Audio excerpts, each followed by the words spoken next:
출애굽기 19장부터 24장까지의 시내산 언약이고, 출애굽기 25장부터 오늘 말씀 31장까지 그 시내산 언약으로 이루어진 하나님의 신부된 이스라엘이 하나님과 함께 마치 신방에 거하는 것처럼 거해야 할 성막을 건축하는 일에 대한 이야기입니다. 오늘 말씀은 바로 그 하나님과 이스라엘이 함께 사는 신방 같은 성막 건축하는 일꾼을 부르시는 이야기예요. 생각해 보세요. 400년 노예 가문에서 태어난 노예들을 하나님의 신부로 삼고 함께 살 장막, 집을 짓는 겁니다. 얼마나 영광스럽고 감사하겠습니까? 우리가 하나님의 사람이 된다는 것은 바로 여기서부터 출발을 하는 거예요. 이런 흐름 속에서 오늘 본문은 크게 둘로 나눠지는데, 그 첫 번째가 1절로 11절입니다. 여기는 성막과 기구를 제작하는 하나님의 일꾼을 부르는 내용이고, 12절 이하는 안식일 이야기예요. 먼저 1, 2절을 읽어봅니다. 하나님의 일꾼에 대한 여러 가지 교훈의 출발입니다. 읽습니다. 시작. 여호와께서 모세에게 말씀하여 이르시되 내가 유다 지파 훌의 손자요 우리의 아들인 부살레를 지명하여 부르고, 여기서 지명하여 부르고, 지명하여에다가 밑줄을 하십시오. 부르고는 따로 밑줄을 또 하고 띄어서, 이 지명한다라는 말은 표시한다, 표시한다라는 말 영어로 체크한다예요. 그러니까 하나님께서 이스라엘 백성들의 이름이 적힌 명단을 쭉 보시다가 부살렐이라는 이름이 나오니까 거기에다가 체크를 딱 했다, 그 말이에요.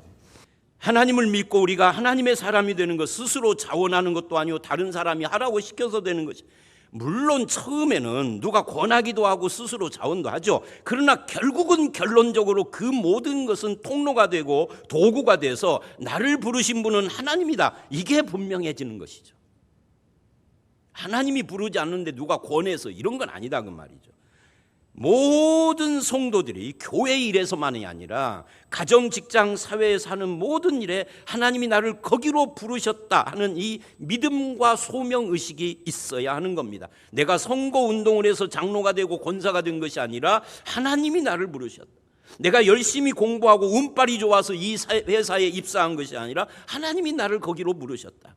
내 뜻을 세우고 내 비전을 위해서 7전8기의 자세로 이 자리에 있는 것이 아니라 하나님이 나를 세우셨다. 사람 때문에 흔들리지 않는 이유입니다. 오직 하나님과 그분의 말씀을 붙잡으면 사람의 말에 흔들리지 않습니다. 환경에 좌우되지 않습니다. 그런데 재미있는 것이 있어요. 출애굽기 36장 1, 2절을 보면 오늘 말씀하고 연결이 돼요. 출애굽기는요, 다음 주 말씀인 32장부터 35장 가운데 끼어든 거예요. 갑자기 우상숭배, 금송아지 숭배 때문에. 그러니까 31장과 6장이 이어지는데 36장 1, 2절을 보면, 지금 화면에서 여러분 보죠. 빨간 글씨를 집중으로 보십시오. 오홀리압과 및 마음이 지혜로운 사람을 세우셨을 뿐만 아니라 그 일을 하려고 마음에 원하는 모든 자를 부르셨다 그래요. 이게 31장하고 다 비슷한데 딱 한 가지, 마음에 원하는 모든 자를 부르셨다, 이게 달라요. 이 추가된 거죠. 보충 설명이죠. 31장을 36장이 보충 설명이에요. 그러니까 무슨 말이냐면, 하나님이 부르시면 나는 마음에도 없는데 할 수 없이 가는 것이 아니라 하나님이 부르신 사람은 그 마음에도 원함이 생긴다, 그 말이에요. 소원이. 그래서 출애굽기 35장 30절과 34절을 보면 부살레를 지명하여 부르시고 다음에 뭐라고 그러냐면 오홀리압을 감동시키사 그래요. 약간 좀 달라졌죠? 감동시키사. 말하자면 하나님의 부르심이 일방적인 것이 아니다, 그 말이에요. 나는 죽어도 싫은데 하나님이 강제로 하게 하신다가 아니라, 하나님이 부르신 사람은 마음에 감동이 있고, 감동이 있는 사람은 소원이 생기고, 그래서 그것이 기쁨이 되고 감사가 되고, 그런 방식이다, 그 말이에요. 그래서 그 길이 아무리 어려운 길이라 할지라도 행복한 것이 하나님의 부르신 사람의 특징인 겁니다. 여러분은 예수 믿는 행복이 있으십니까? 여러분 예수 믿고 이 자리에 예배한다라는 것이 정말 감사하십니까? 그럼 하나님이 이 자리로 부르신 거예요.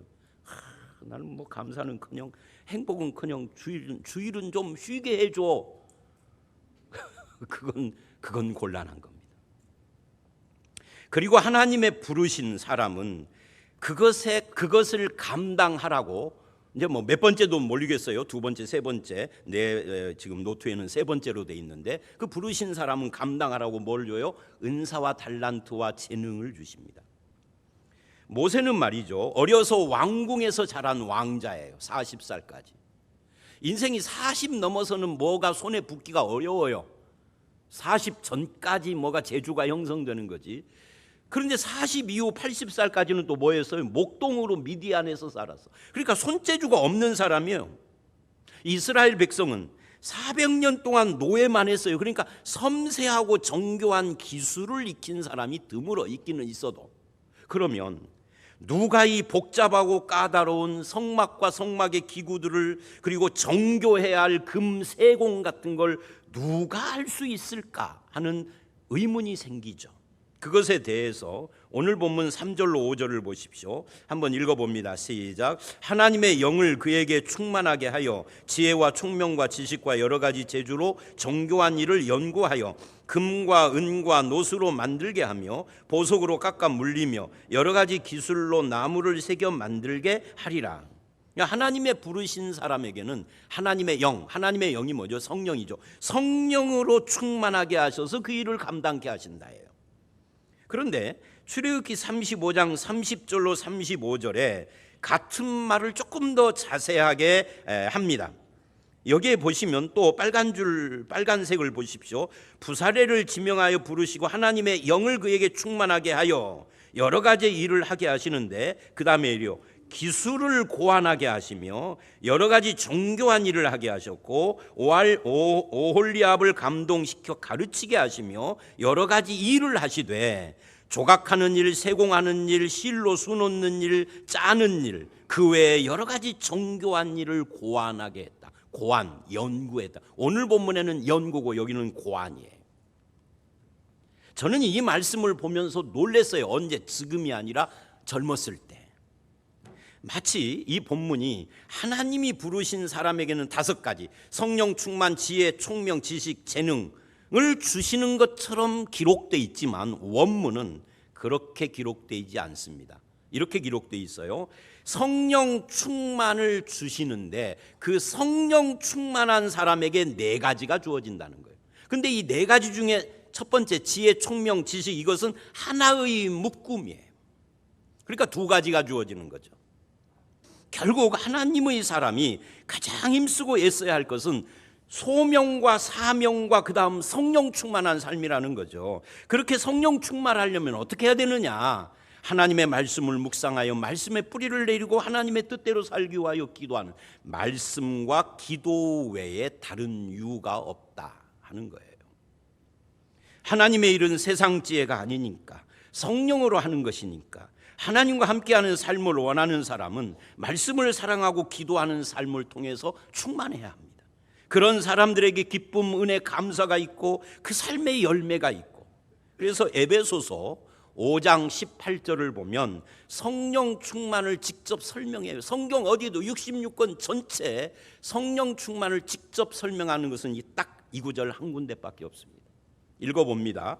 오직 성령으로 충만함을 받으라. 이제 그 다음 19절서부터가 내용이에요. 읽습니다. 시작. 시와 찬송과 신령한 노래로 서로 화답하며 너희 마음으로 주께 노래하며 찬송하며. 여러분, 서로 화답한다는 것은 사람들과의 관계 속에서 교제한다는 거예요. 뭘로? 하나님을 찬송하고 감사하는 삶으로. 그리고 내 마음속에도 하나님을 찬송하며 영광 돌리는 삶을 산다는 거예요. 이게 성령 충만의 특징이라는 거죠. 그 다음에 2번째 20절 시작. 범사에 우리 주 예수 그리스도의 이름으로 항상 아버지 하나님께 감사. 여기서 범사에가 중요해요. 이 범사에가 뭐예요? 내 인생의 모든 것, 그것이 좋은 일이든 나쁜 일이든 생로병사 희노애락 만남 헤어짐 성공 실패 어떤 일이든 모든 일에 예수의 이름 때문에 감사하는 삶. 이게 뭐예요? 성령 충만한 거예요. 좋은 일에는 감사하고 나쁜 일에는 찌그러져 있는 것이 아니라 모든 일에 감사하는 겁니다. 그 다음에 3번째 21절 시작. 그리스도를 경외함으로 피차 복종하라. 피차라는 말은 서로예요. 높은 자리에 앉아서 섬김 받으려 하고 뭐가 좀 있다고 거들먹거리는 것은 성령 충만이 아니죠. 아무리 목이 쇠도록 기도를 해가지고 목소리가 맑지 못하고 신령해 보여도 높은 자리에서 대접받으려고 하는 것은 성령이 아닌 거죠. 오히려 피차 서로 복종, 복종이라는 게 뭐예요? 섬김, 서로 섬기는 삶, 낮은 곳에 처하는, 그것이 성령 충만이라는 겁니다. 고린도전서 2장과 3장, 특히 3장 1절 이하를 보면 누가 신령한 자인가를 말을 해요. 제가 이거 참 많이 언급을 했었죠. 신비한 체험을 한 사람이 신령한 자가 아니다. 그럼 누구냐? 그리스도의 마음을 가진 우리가 신령한 자다. 성령이 그 안에 있는 자가 신령한 자다. 그래서 신령한 자를 누구하고 대조를 하느냐면 어린아이와 대조를 합니다. 그럼 어린아이의 반대는 뭐죠?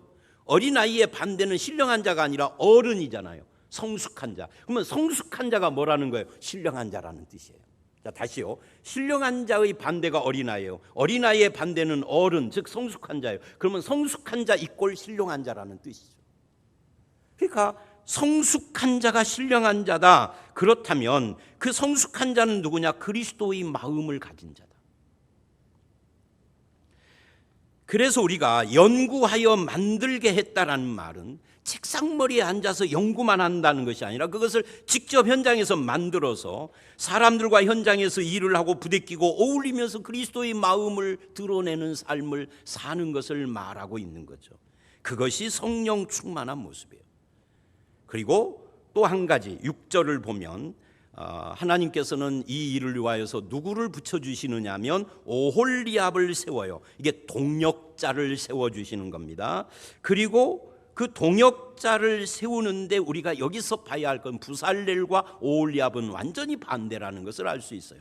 부살렐은 누구냐면 그 할아버지가 아론과 함께 모세의 팔이 내려오지 않도록 쳐들어줬던 또 한 사람이 있어요. 그게 훌이에요. 훌의 손자야. 그러니까 부살렐은 이미 지도자 가문의 손자요. 근데 오홀리압은 무명인이에요. 그런데도 이 둘을 동역자로 붙여줍니다. 하나님의 쓰심에는 차별이 없다는 걸 보여주고 육적인 기준으로 사람을 부르지 않는다는 것을 보여주는 겁니다. 누구라도 얼마든지 마음에 감동받은 사람은 다 하나님의 사람입니다. 그래서 중요한 것은 내가 무엇을 갖췄느냐가 아니라 하나님이 부르셨느냐 이겁니다. 하나님이 나를 부르셔서 확신이 있다면 주눅들지 말아야 돼요. 겸손하되 당당해야 되고 신실해야 합니다. 디모데후서 2장 20절로 22절 말씀처럼 큰 집에는 금, 은, 동그릇, 질그릇이 쫙 있는데 어떤 그릇을 쓰시느냐? 자기를 깨끗게 하는 그릇을 쓴다. 금, 은그릇이 아니에요. 금이든 은이든 질그릇이든 자기를 깨끗게 하는 사람, 준비된 사람이라는 거죠. 그렇게 쓰실 때 하나님이 어떻게 쓰시느냐 하면 동역자가 되어서 쓰게 한다는 거죠. 하나님의 나라에는 독불장군이 설 자리가 없습니다. 하나님의 일은 혼자 뛰며 하는 것이 아닙니다. 함께 하는 것입니다. 혼자 한다고 생각하면 피곤해져요. 외로워져요. 상처받아요. 그 대표적인 인물이 열왕기상 19장 18절의 엘리야입니다. 엘리야는 자기 혼자 하나님의 일을 한다고 생각하다가 안 되니까 상처받고 외로워져서 로뎀나무 안에 쓰러져 가지고 하나님 나 죽여주세요 그래요. 그때 하나님의 말씀이 18절입니다. 읽어봅니다. 시작. 그러나 내가 이스라엘 가운데 7,000명을 남기리니 다 바알에게 무릎을 꿇지 아니하고 다 바알에게 입맞추지 아니한 자니라. 하나님의 응답이죠. 하나님은 지금 이름이 알려지지 않는 7,000명을 엘리야와 함께 남겨놨다 그러는. 엘리야는 자기 혼자라고 그러는데, 그러니까 이런 거예요. 엘리야가 갈멜산에서 기도할 때 그들은 이 7,000명은 자기 집에서 기도한 거예요. 엘리야가 바알 선지자들과 싸울 때 그들은 엘리야의 승리를 위하여서 노심초사 하나님께 기도하고 있었던 거죠. 내가 혼자 한다라는 것이 아닌 거죠. 하나님의 일은 한 사람이 아니라 이름도 없이 빛도 없이 하는 사람들이 수없이 있어서 그래서 그 엘리야가 빛나고 모세가 빛나고 다윗이 드러나고 한 거잖아요. 오늘 또 마찬가지입니다. 그래서 오늘 본문을 보면 마음이 지혜로운 자들, 마음이 원하는 자들이라고만 했지 그들의 이름을 안 밝혀. 오홀리압과 부살레 두 사람만 이름을 밝히고 나머지는 숫자가 더 많은데 이름을 전혀 말하지 않습니다. 그러므로 동역자를 부정하고 독단적인 태도로 이 공명심을 앞세우고 경쟁 심리를 드러내고 자기 의의를 드러내면 안 되는 거죠. 여러분은 어떠십니까? 혼자 해서 힘들고 외롭고 시달리며 상처받지 말고 동역자를 찾으세요. 다른 사람을 도와서 하는 일에는 별로 신이 안 나는 그런 성격이십니까? 그래서 소극적으로 대충 하십니까? 그러지 말고 동역하며 함께하는 기쁨을 아는 성도가 되셔야 합니다. 자, 그래서 오늘 본문의 마무리는요, 참 이상한 말로 마무리를 하는 거예요. 이것 앞에 그런 이야기 때문에 그러는 거죠. 그게 12절로 17절 말씀입니다. 한번 읽어봅니다. 시작. 여호와께서 모세에게 말씀하여 이르시되 너는 이스라엘 자손에게 말하여 이르기를 너희는 나의 안식일을 지키라. 이는 나와 너희 사이에 너희 대대 표징이니 나는 너희를 거룩하게 하는 여호와인 줄 너희가 알게 함이라. 너희는 안식일을 지킬지니 이는 너희에게 거룩한 날이 됨이니라. 그날을 더럽히는 자는 모두 죽일지며 그날에 일하는 자는 모두 그 백성 중에서 그 생명이 끊어지리라. 엿새 동안은 일할 것이나 일곱째 날은 큰 안식일이니 여호와께 거룩한 것이라. 안식일에 일하는 자는 누구든지 반드시 죽일지니라. 이같이 이스라엘 자손이 안식일을 지켜서 그것으로 대대로 영원한 언약을 삼을 것이니 이는 나와 이스라엘 자손 사이에 영원한 표징이며 나 여호와가 엿새 동안에 천지를 창조하고 일곱째 날에 일을 마치고 쉬었음이니라. 여러분, 이 본문에서 핵심이 뭔 것 같아요? 안식일 빼놓고 안식일을 둘러싼 핵심 두 가지예요. 두 가지 단어가 반복됩니다. 뭐 끊어지리라 이런 거 말고요. 그게 뭐냐면 하나는 표징이라는 말 13절 17절 그리고 또 하나는 거룩이라는 말입니다. 이 두 단어가 계속 반복됩니다. 사실 이 출애굽기 31장의 두 단락 1절로 11절에 하나님이 부르신 사람 일꾼과 12절로 17절의 안식일인데 이 안식일은 하나님의 사람의 표징이 뭐냐 하는 것을 말하는 마지막 이야기예요. 여태까지 하나님의 사람은 소명감, 사명감, 흔들리지 않음, 성령의 충만함, 그리고 연구하고 고안하고 성실함, 등등 동역자 이런 이야기를 했잖아요. 그런데 이 모든 것보다 중요한 하나님의 사람의 표징 한 가지가 남아있다는 거예요. 문제는 왜 일꾼 이야기를 하다가 갑자기 아무 관계없어 보이는 안식일 이야기를 할까예요. 그런데 이 안식일 이야기에서 우리는 이미 출애굽기 20장에서 안식일에 대해서 충분하게 자세히 제가 설명을 했어요. 신구약의 관계, 오늘날의 의미를. 그래서 그것은 더 이상 말하지 않겠습니다. 다만 여기서 제가 말하고자 하는 것은 왜 안식일이 여기 나왔느냐예요. 그 대답이 13절 17절인데 이렇게 말을 해요. 너희는 나의 안식일을 지키라. 이는 안식일을 지키라는 이유를 말합니다. 이는 나와 너희 사이에 대대의 표징이다. 표징에다가 동그라미, 거룩과 표징에다 동그라미 다 하십시오. 말하자면 이 표징이라는 것이 너희가 하나님께 속한 하나님의 사람이라는 것을 나타내는 표징은 일이 아니다 그 말이에요. 내가 열심히 일을 하면 내가 하나님의 사람이라는 표가 되는 것이 아니다 그 말이에요. 그럼 뭐예요? 하나님의 안식을 누리는 자가 되어야 한다. 하나님의 안식을 누리며 뭐 하는 거죠? 예배하는 거예요. 우리 김현 장로님 아까 기도하실 때 예배하는 자, 예배자라는 말을 여러 번 반복하시던데 제가 일부 예배 또 그 말을 했어요. 제가 설교 준비하는데 투명망도 있고 와서 보셨나? 왜 내가 할 말을 그러니까 장로님들 기도할 때 보면 가끔 그래요. 내가 오늘 설교할 말을 기도해서 먼저 해. 그런 경우가 가끔 있어요. 오늘 또 그러신 거예요. 그러니까 이 무슨 말이냐면 하나님의 사람이라는 표징이 일을 많이 하고 잘해서 하나님의 표징이 아니라 안식일을 지키는 예배자로 사는 것이 하나님의 사람이다. 그 이야기를 지금 하는 거예요. 그것이 13절 나는 너희를 거룩하게 하는 여호와인 줄 안식일을 지켜서 거룩하게 한다는 거예요. 14절 이는 너희에게 거룩한 날이 됨이라. 15절 여호와께도 거룩한 것이라. 이 거룩이 뭐죠? 거룩에다가 밑줄하고 옆에다 써놓으세요. 구별입니다.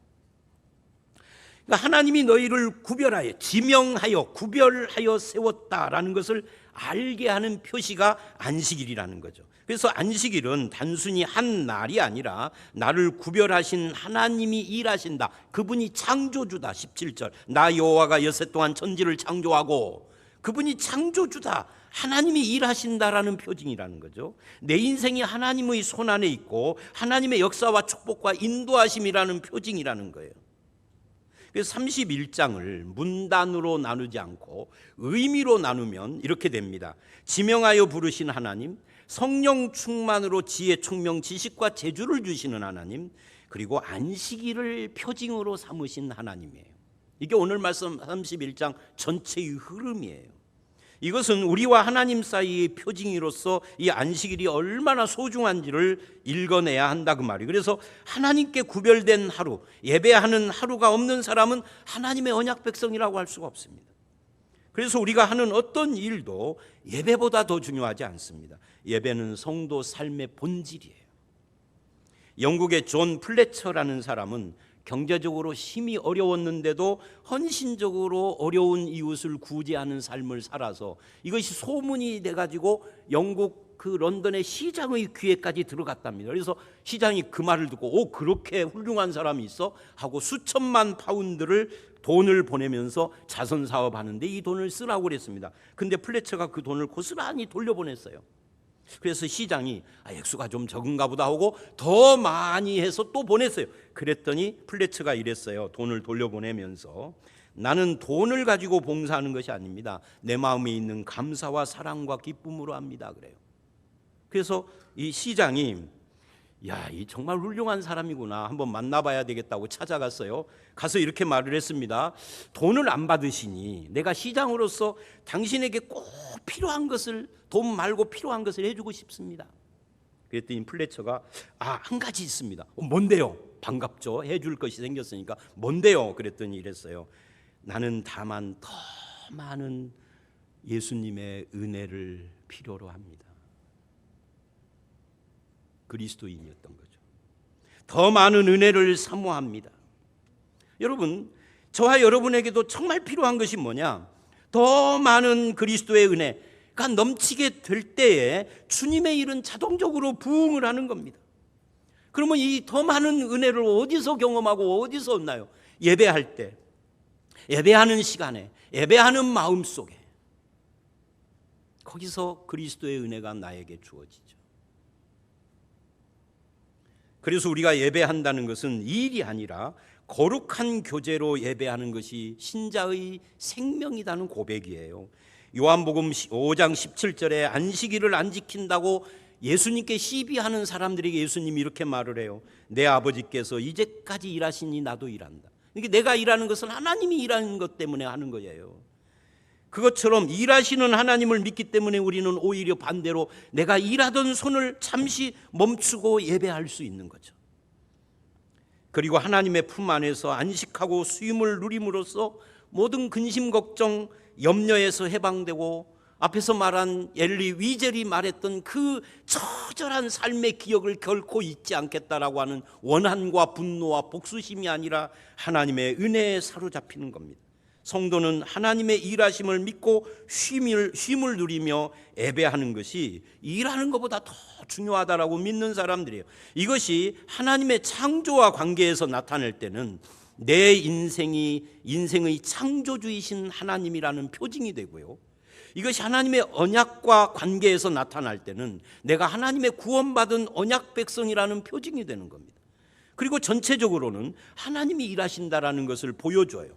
그래서 사랑하는 성도 여러분, 하나님의 일하심에 잠잠히 맡기지 못하고 내가 설치는 그런 삶이 아니라 분주한 마음을 내려놓고 마음의 여유를 회복하십시오. 그리고 그것을 예배하는 삶으로 드러내셔야 합니다.